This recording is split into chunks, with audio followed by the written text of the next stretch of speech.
कबीर साहब जी ने जो बहुत बातें कही है ना कि कहनता तो बहुते मिला गहनता मिला न कोय, सो कहनता बही जान दे जो न गहनता होय। ये वक्तव्य देने वाले बहुत मिलते हैं, लेकिन क्या वह अपने वक्तव्यों के अनुरूप जीवन जी रहा है? उनके अनुरूप जी रहा है? मैंने एक पुस्तक पढ़ी थी, उसमें एक वाक्य था। जब उस वाक्य को पढ़ा तो ऐसा लगा जैसे मुझे किसी ने थप्पड़ मार दिया हो। क्या वाक्य था वह? उसमें लिखा था छोटा सा वाक्य, और मैंने क्या किया फिर उसको लिख करके अपने आश्रम के बिल्कुल प्रवेश के थोड़ा ऊपर जाएंगे तो लिखा मिलेगा उसमें, वही करो जो आप सिखाते हैं। क्या कहा? वही करो जो आप सिखाते हैं। ये जब पढ़ा तो मैं आंखें बंद करके सोचा, क्या मैं यही कर रहा हूँ? क्या मैं जो बोलता हूँ वो कर रहा हूँ जीवन में? ये कितनी बड़ी बात है ये। वही करो जो आप सिखाते हैं। ऋषि ने क्या कहा? आत्मलाभ प्रवचन से नहीं होगा, आप कहेंगे सुनने से होगा। उन्होंने कहा मेधा संपन्न होगा, बहुत सारे विचारों को ग्रहण कर लिया होगा, याद और कंठ कर लिया होगा, पाठ स्थिति भजन प्रवचन बहुत सारा, उससे भी नहीं होगा। न मेध्या न बहुना श्रुतेन, बहुत सुनने से भी नहीं होगा। ध्यान दीजिए, किससे होगा? जब आप अपने को तरासेंगे, संवारेंगे, विकारों को निकालेंगे, तब जाकर के जीवन का निर्माण होगा सही ढंग से। और कबीर साहब की पंक्ति भी है इसके लिए। उन्होंने क्या कहा है, याद भी है आप लोगों को? जब दर्शन को दिल चाहिए तो दर्पण मांजत रहिए, दर्पण में लागी काई तो दरस कहाँ से पाई, गुरु से कर मेल गवारा, क्या सोचत बारंबारा। उन्होंने क्या कहा है? जब दर्शन को, अब दर्शन का मतलब क्या हुआ?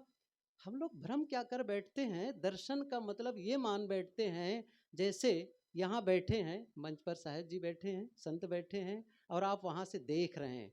ऐसा कोई महापुरुष प्रकट होगा, उनको दर्शन करेंगे, उनसे बातचीत करेंगे, उनसे अपनी मांग करेंगे। जैसे कोई विधायक आ गए कल, आपने अपनी मांग प्रस्तुति कर दी, उसने दिया न दिया वो बात अलग है।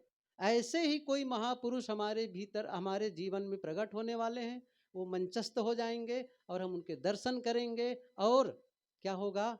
हम उनके अपने जीवन की कठिनाइयों के बारे में कहेंगे, और हमारी कठिनाइयां उनके केवल आशीर्वाद से दूर हो जाएगा। क्या होता है, हम धोखे में रहते हैं, मैं सही बता रहा हूं।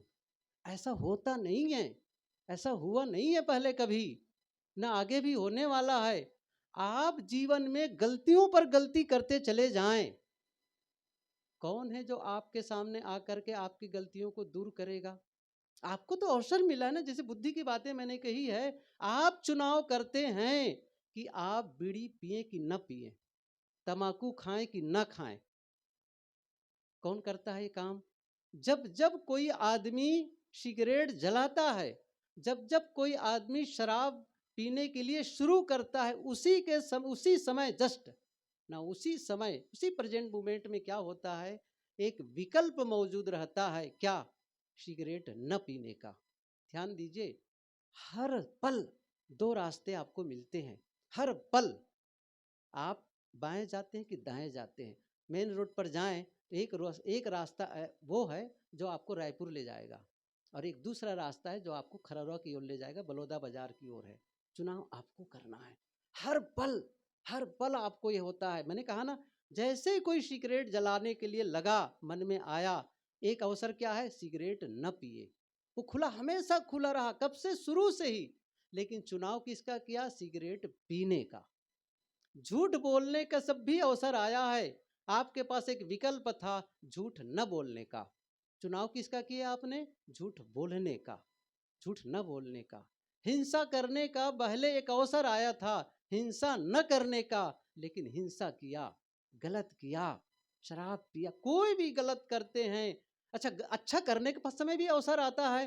ख्याल करिए, जब आदमी कोई दान करता है, यहाँ संतों से बंदगी करने आए, वो दान किए यहाँ पर, लेकिन उनके पास एक अवसर था, दान न भी करे, अवसर था। अच्छा, जेब से न निकालता, क्या जबरदस्ती उनके जेब से कोई निकालने के लिए तैयार था? ऐसे लोग भी हैं जो कि फूल दिए और बंदगी कर लिए, तो क्या उनकी अवमानना हो गई, उनका अपमान किया जा रहा है? नहीं, तो अवसर था कि वह दान न करे, लेकिन किसका चुनाव किया?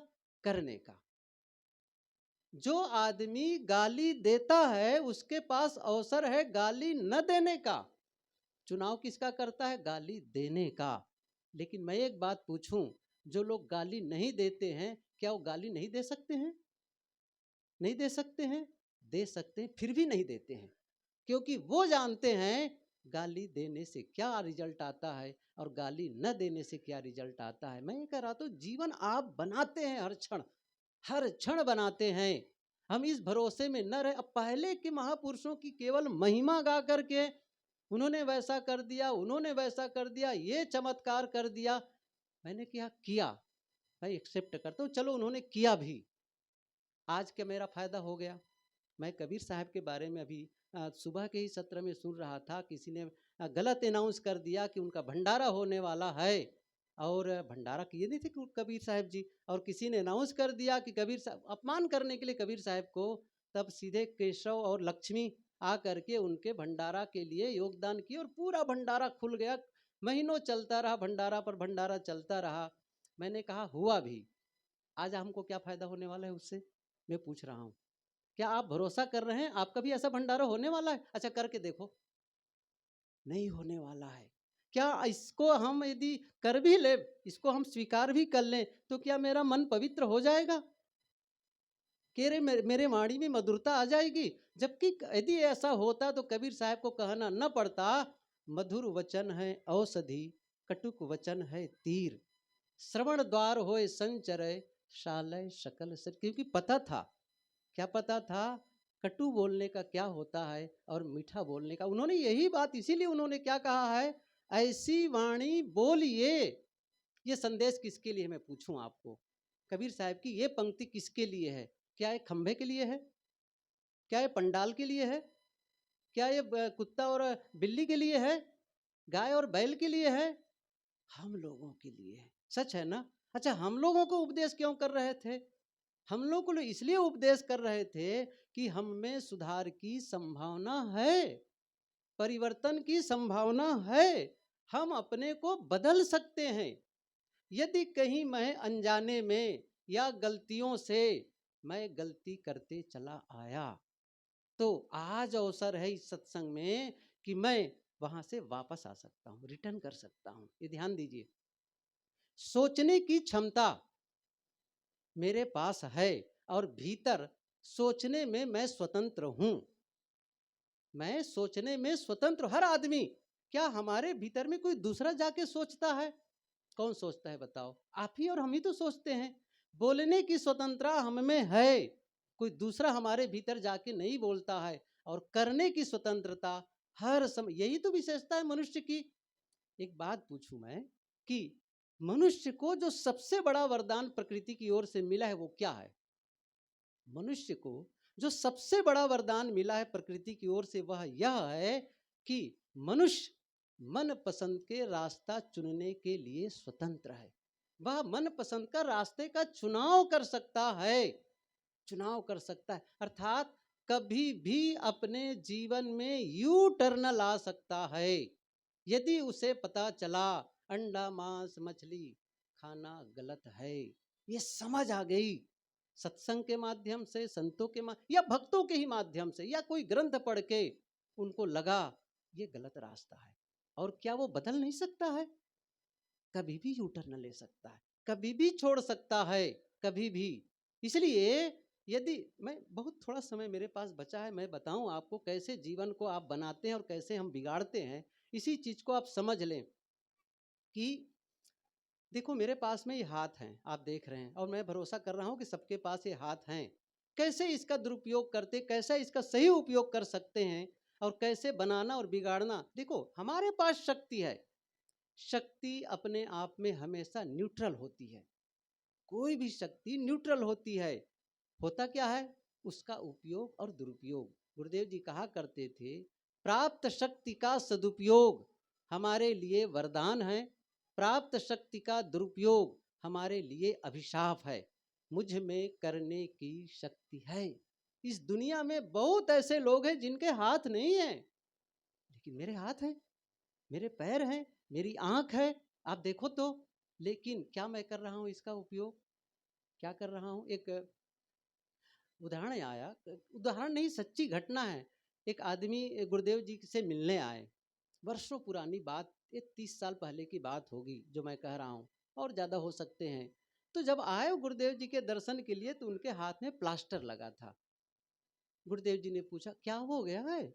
उसने कहा, साहब जी वो गिर गया, बस हाथ की हड्डी टूट गई है, और बस ये प्लास्टर लगा है। अच्छा, कितने महीने लग जाएंगे? कहे कि डॉक्टर ने कहा है कि ये महीने 1.5 महीने में ठीक हो जाने वाले हैं। अच्छा ठीक है, ये बातें पूरी हुई और गुरुदेव जी दूर चले गए।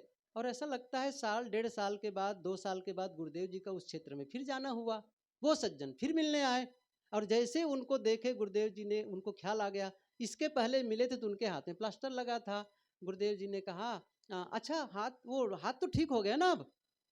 तब वो आदमी ऐसे अपनी मुट्ठी को बांधते हुए क्या कहता है, "एकदम ठीक हो गया है, अब तो मैं इसको, इससे 4 लोगों को मुक्के मार के गिरा सकता हूँ।" गुरुदेव जी ने कहा, "बेटा, हाथों के ठीक होने पर 4 लोगों को मुक्का मारना ही एक विकल्प सूझा? ये नहीं कर सके, मैं 4 लोगों की सेवा कर सकता हूँ, दूसरे गरीब दुखियों की सेवा कर सकता हूँ, ये भी तो कह सकते थे। नहीं कह पाते। मैं ये कह रहा हूँ उपयोग की बात, यही मैं कह रहा हूँ। मेरे पास हाथ है, जरा सोचें इस चीज के। इन हाथों से मैं किसी के सामने जा करके अभिवादन करूं, प्रणाम करूं, हाथ जोड़ करके विनम्रता से नमन करूं, इन हाथों से कर सकता हूं। दूसरा ये भी हो सकता है, इन हाथों से किसी की जरूरतमंद को मैं दान दे सकता हूं, उनकी सेवा कर सकता हूं, शारीरिक सेवा कर सकता हूं। लेकिन एक दूसरा ढंग, इन्हीं हाथों से मैं किसी को थप्पड़ मार सकता हूं, किसी के सामान को चुरा सकता हूं। कर नहीं सकता हूं? कर सकता हूं। लेकिन हम सभी जानते हैं, थप्पड़ मारने का रिजल्ट अलग आने वाला है, और दान करने का, प्रणाम करने का रिजल्ट अलग आने वाला है। ये चुनाव आप करते हैं, और वो चुनाव भीतर से होता है, ध्यान देना, बाहर से नहीं होता है। जीवन हमेशा भीतर से प्रकट होता है। साहब ने कहा, वहीं बदलना बहुत जरूरी है। दूसरी बात, वाणी। दूसरी बात है वाणी। कैसे? यही तो संसाधन है हमारे, जिसको हमें ठीक करना है, जिसको कहते हैं मन वचन कर्म। समझ रहे हैं? मन वचन कर्म की पवित्रता, ये क्या है? यही तो ईश्वर पूजा है। यही ईश्वर पूजा है, कोई अलग नहीं ईश्वर पूजा करना कि आप किसी की आराधना, पूजा, आरती, वंदन कर रहे हैं। एक बहुत पुरानी बात भागवत में, वेद व्यास की बात, एक पंक्ति आई है, एक श्लोक है उसमें। मान लो वेद व्यास से किसी ने पूछा जाकर के, ईश्वर की पूजा क्या है? उसने चिंतन किया होगा, मनन किया होगा। उन्होंने सोचा कि यदि मैं कहता हूँ कि किसी का नाम जपो, तो सब लोग तो नहीं जपेंगे। यदि मैं कहता हूँ राम राम जपो, चलो ठीक है राम राम जपो कहता हूँ। यद्यपि मैं नहीं समझता हूँ कि उनके समय में राम राम जपना प्रचलन में आया था कि नहीं आया था। आप पढ़ लीजिए इतिहास तो पता चल जाएगा, उसमें नहीं आया था जब उस समय, जब वेद व्यास के काल में राम राम जपना। बहरहाल मान लो उन्होंने ये सोचा कि राम राम कहूँ तो सब लोग तो नहीं जपेंगे। यहाँ तक कि अयोध्या में राम जपने वाले यदि कहीं वृंदावन चले गए, समझ रहे हैं आप मैं क्या कहना चाहता हूं? यहां तक गोस्वामी तुलसीदास स्वयं जाकर के कहे, जब कृष्ण के सामने, मूर्ति के सामने भले बने हो नाद, और तुलसी मस्तक तब नवै जब धनुष बांध लिए। ये प्रसिद्ध है। उन्होंने क्या कहा, जब धनुष बांध लिए रहोगे तब मैं मस्तक नवने वाला हूं, या बंसी लेकर के मैं प्रणाम नहीं करने वाला हूं। बहरहाल मैं ये कहना चाहता हूं, अलग अलग, यदि आप दक्षिण भारत में चले गए तो शिव की महिमा चलने वाली है। इसलिए ये सब बदलते रहते हैं। ये सार्वभौमिक नहीं है ईश्वर की पूजा। इसीलिए किसी की पूजा, किसी का जप तप, या किसी मूर्ति की, किसी को नहीं कहा। उन्होंने एक बड़ी सार्वभौमिक, जो आज भी प्रासंगिक और प्रायोगिक और आनुभविक है, वो सूत्र उन्होंने दिया। रागा द्वैतम हृदयम, वाग दुष्टा नितादिभि, हिंसादिरहितश्च काया, एतद ईश्वर पूजनम। ये वेदव्यास जी की पंक्तियां हैं। उन्होंने क्या कहा, रागा द्वैतम हृदयम, हृदय कैसा हो? राग द्वेष आदि से रहित हो जाए। वाणी कैसे हो? वाग दुष्टा नितादिभि, जिसमें झूठ न हो, निंदा न हो, छल न हो, कपट न हो, ऐसी वाणी हो, ये वाणी हो। और काया कैसी होनी चाहिए? हिंसादि रहित। हिंसक मतलब हिंसादि, आदि कह करके आगे प्लस कर देते हैं, अर्थात न चोरी हो, न हिंसा हो, न व्यभिचार हो, और न नशा पता हो। इन सब से जो रहित करता है अपने जीवन को, एतद ईश्वर पूजनम, ये ईश्वर की पूजा है। मैं यही बता रहा था कि आप इंद्रियों को व्यवहार करने में स्वतंत्र हैं, वाणी के व्यवहार के लिए आप स्वतंत्र हैं। जैसे वाणी के बारे में बात आई, बताऊं वाणी मैं बोल सकता हूं। जैसे मैं किसी आदमी को देखकर कहता हूं आप बड़े बेवकूफ आदमी हो, लेकिन मैं एक दूसरे ढंग से बोलना चाहता हूं, मैंने कहा आप भले इंसान हैं। दोनों का अंतर आया, समझ में आ रहा है ना? यदि मैं किसी को बेवकूफ कहता हूं तो उसके बाद रिजल्ट अलग आएगा। यदि मैं कहता हूं आप भले इंसान हैं, रिजल्ट अलग आएगा। एक और महत्वपूर्ण बात बताऊं इसी में, जितना समय और शक्ति आप किसी को बेवकूफ करने में लगा रहे हैं, उतना ही समय और उतनी ही शक्ति से आप किसी को कह सकते हैं आप भले इंसान हैं। समय भी उतना लगा, शक्ति भी उतनी लगी, लेकिन आप जीवन को बना कैसे रहे हैं और उसका परिणाम और माहौल कैसे क्रिएट कर रहे हैं आसपास। आप अपने ही घर के लोगों को आप बेवकूफ कह दें या आप कह दें आप बहुत अच्छे हैं, बहुत भले हैं, अंतर आ रहा है। अब तीसरी और अंतिम बात है आंतरिक, जो विचार सोचना, ये बहुत ही महत्वपूर्ण है।